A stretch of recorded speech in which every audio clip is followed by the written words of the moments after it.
Ce mardi 28 mars 2023, France 2 diffuse le film Les Éblouis, à 21h10.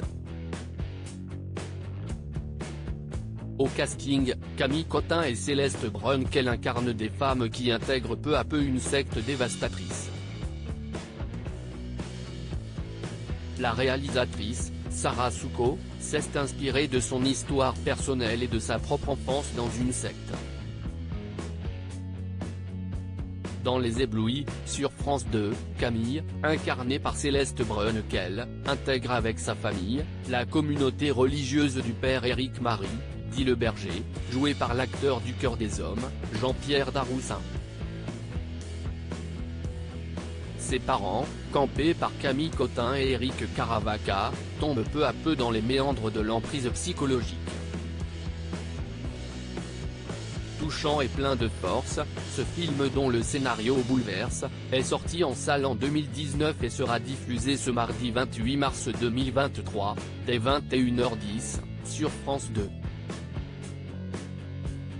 S'il aborde le sujet avec autant de réalisme et de subtilité, c'est parce qu'il est inspiré de l'histoire personnelle de la comédienne et réalisatrice, Sarah Souko.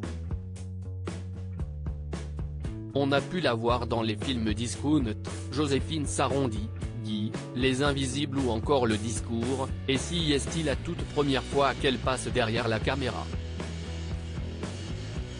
En novembre 2019, elle était invitée de l'émission Vivement Dimanche prochain et s'est livrée dans un témoignage bouleversant sur son enfance dans une secte, elle qui a vécu de ses 8 à ses 18 ans dans une communauté religieuse avec sa famille.